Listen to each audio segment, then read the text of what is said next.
Okay, Coach Dave, I am viewing this in a different way, not only in the sense of LCIF, but for personal accountability. Hindi talaga kasalanan ng rice kung bakit mataba ang isang tao. Kasi hindi naman lumalapit sa bibig ng kusa ang rice. We have the full control on what we put in our body. Kung wala ka self-control, wala talagang patutunguhan ang weight loss journey mo. Okay. Before I say something dun sa sinabi niya, I'd like to highlight first, no?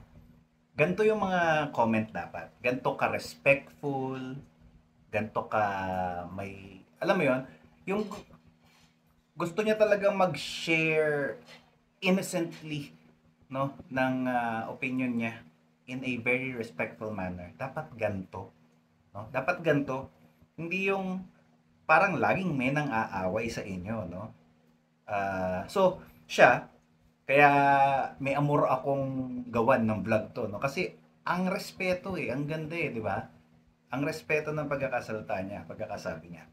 So anyway, tama naman yung sinasabi niya, no? Again, if you truly understand how my mind works, how I explain things, lagi ko sinasabi sa inyo na hindi kasalanan ng ganito, hindi kasalanan ng ganito, lalo na pag inanimate, no? Inanimate yung bagay or yung whatever. Like for example, baril. Merong sinasabi, masama ang baril. Hindi masama ang baril per se, di ba? Kasi hindi naman yan kusa pumuputok at kusang pumapatay ng tao. So, ganun yung punto, pinupunto nitong nagsabi na hindi naman kusang lumalapit, no? Yung rice sa bibig natin, sa bunganga natin. So, tama naman yon. Hindi naman talaga kusang pumupunta sa bibig natin. Hindi naman tayo nadadapa, no? Sa rice, as in literal na, uy, nadapa ako sa rice, napakain ako ng 3 cups. Hindi naman talaga. So, tayo, no? Ang nagde-decide kung ano ang ipapasok natin sa bibig natin. Okay? Tayo ang nagde-decide. Now, yung sinasabi niya na self-control, no?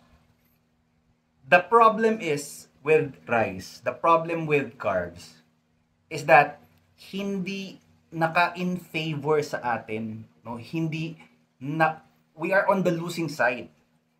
That's the problem with rice, that's the problem with carbohydrates kasi mahirap siyang gawin na konti lang yung kakainin mo simply because it is addictive. It's tantamount to saying konting alak lang ang iinumin ko. Pero ang hirap gawin nun once dumampi na yung alak sa lalamunan mo. So, mentally, logically, you are prepared to just consume like, for example, 3 bote ng beer. Pero kapag ka dumaloy na yung alcohol sa lalamunan mo, sa sistema mo, there are hormones, certain hormones that would trigger you to drink more alcohol. So that's basically how addiction works. Ganun din sa carbohydrates. That's the problem. Kapag kumain ka ng carbohydrates, pag kumain ka ng rice, for example, or whatever carbohydrates, sa utak mo, 1 cup lang, 1 cup of rice lang ako for today.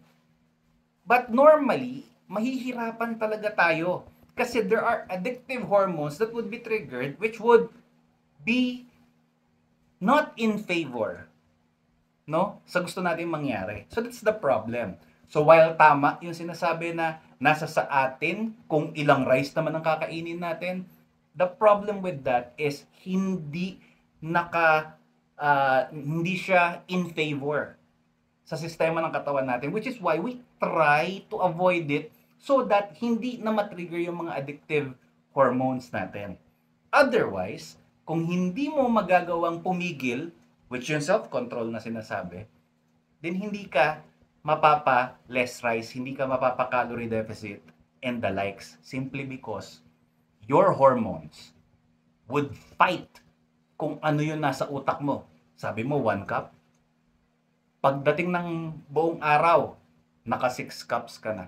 So that's the problem. I do not have any issue kung kaya mo magtimpe. Edi okay. Pero hindi ganun eh. For majority of people, hindi ganun. Yung mga influencers, yung mga celebrities, they can easily do that simply because maraming mata nakatingin sa kanila and maraming naggaganyan sa kanila na ang galing-galing mo naman, Doc, ang galing-galing mo naman, sir, ang galing-galing. Kaya nila nagagawa. Kasi maraming mata nakatingin sa kanila, they are forced to do it.